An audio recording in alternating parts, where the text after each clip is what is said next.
Gold, trusted gold buyers. మీరు తాకట్టు పెట్టిన బంగారాన్ని విడిపించి ఈ రోజు ఉన్న మార్కెట్ ధరకు కొనబడను.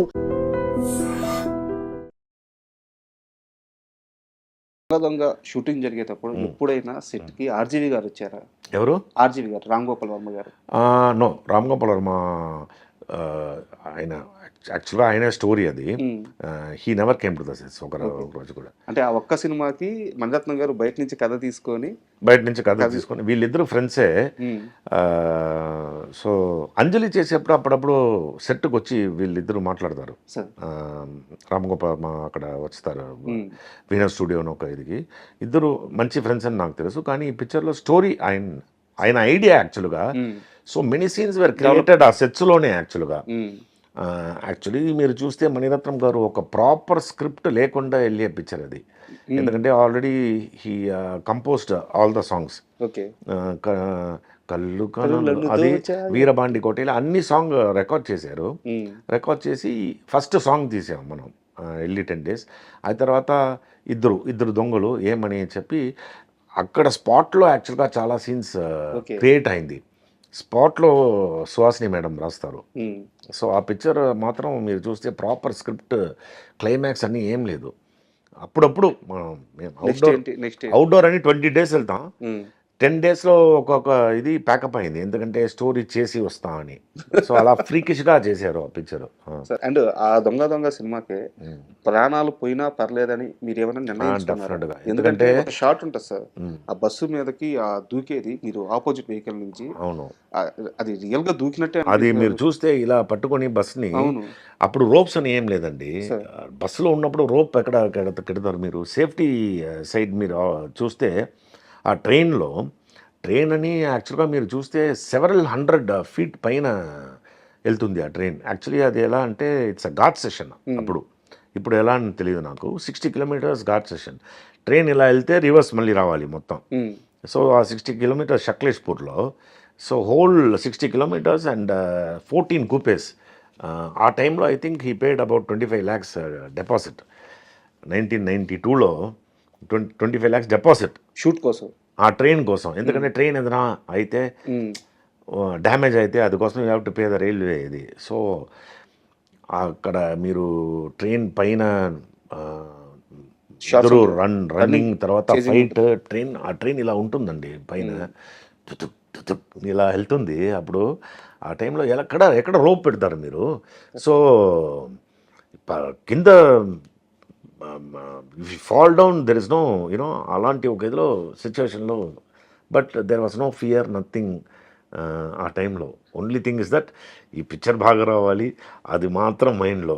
అండ్ సేఫ్టీ సైడ్ అని దెర్ వాస్ నథింగ్, రోప్ గీప్ అని ఏం లేదు ఆ టైంలో 92లో.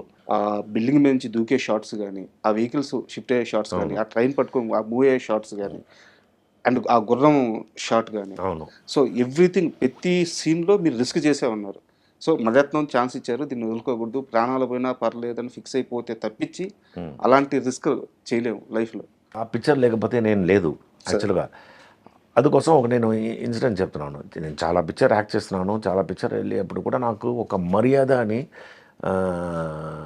వస్తుంది. ఎలా అంటే మణిరత్నం పిక్చర్లో నేను యాక్ట్ చేశానని, అది ఏదో పెద్ద ఐఐటి ఇంజనీరింగ్ పాస్ అయినట్టు, ఒక ఎడ్యుకేషనల్ ఇన్స్టిట్యూట్ నుంచి పాస్ అయ్యి వచ్చేనట్టు ఆ రెస్పెక్ట్ ఇస్తారు మణిరత్నం పిక్చర్లో యాక్ట్ చేశాను.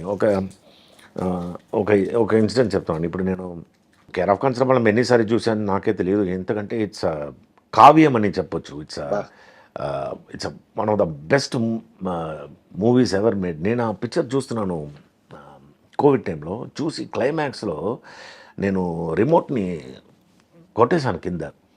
కొట్టి ఇలా రిమోట్ని చూసేప్పుడు ఆ రిమోట్ కవర్ 2 batteries ఉంటుంది కదా, ఆ రిమోట్ కవర్ 2 batteries టుంగ్ టుంగ్ టుంగ్ టుంగ్ వెళ్ళి టుంగ్ స్టాప్ అవుతుంది కదా. స్టాప్ అయ్యేప్పుడు నేను అది చూసి అది తీస్తున్నాను, ఆ రిమోట్ కవర్ 2 battery.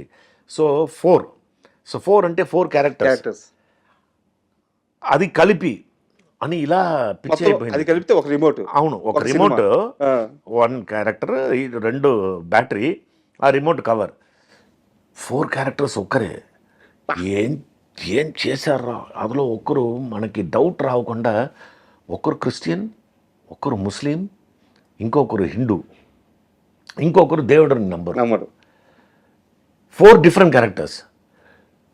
ఇది ఏంటి స్క్రిప్ట్, ఇది ఏంటి, నాకు పిచ్చెక్కిందండి.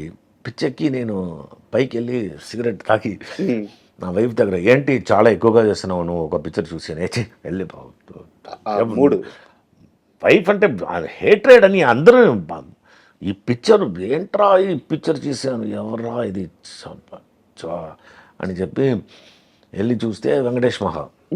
ఇప్పుడు మణిరత్నం గురించి మాట్లాడాను కదా, ఇదన్నీ పోయింది. మణిరత్నం అన్నీ పోయి మనం ఎలాగైనా వెంకటేష్ మహా పిక్చర్లో యాక్ట్ చేయాలి.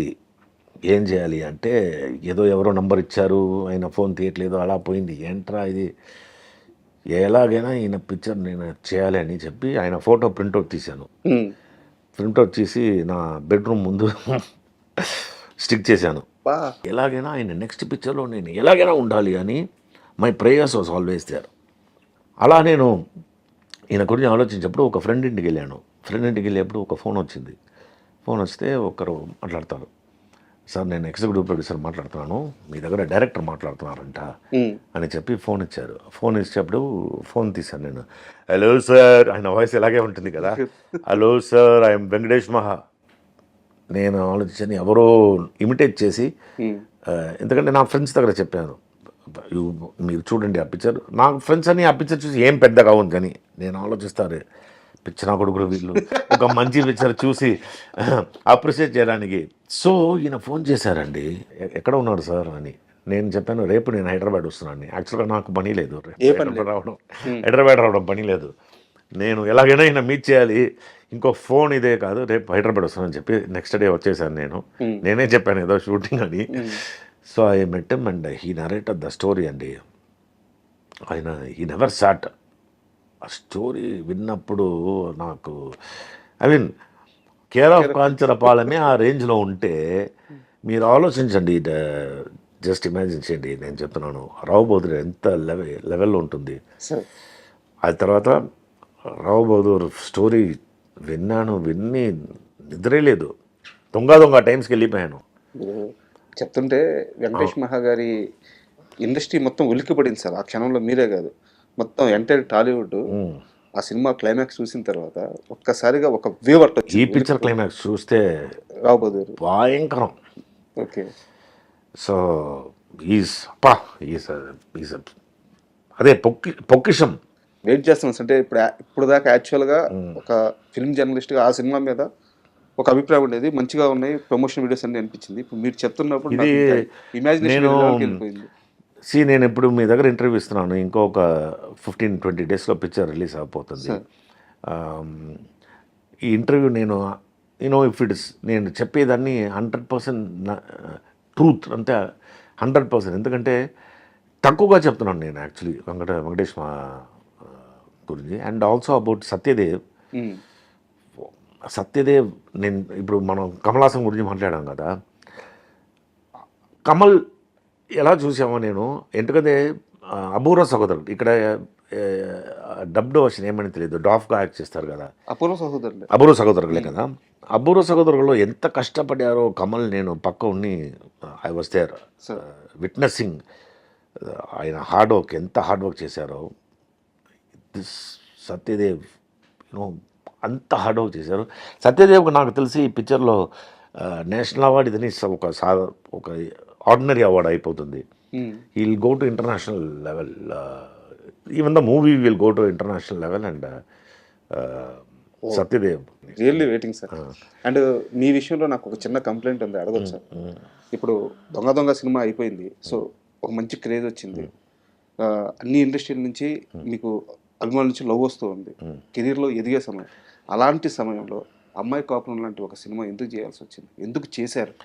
యాక్చువల్గా అందులో హీరో నాకు 2 songs ఉన్నాయి, మంచి ఇదిలాగానే వెళ్తుంది. ఆ తర్వాత they will reveal that it is ఇది. సో సినిమాకు ఒప్పుకున్న ముందు మీకు కథ అంతా తెలుసా? నేను విలన్ అనే తెలుసు. సో నేను అప్పుడు ఏం ఆలోచించానంటే, పిక్చర్ సూపర్ హిట్ అయింది, అమ్మాయి కాపురం సూపర్ హిట్ అయింది, కానీ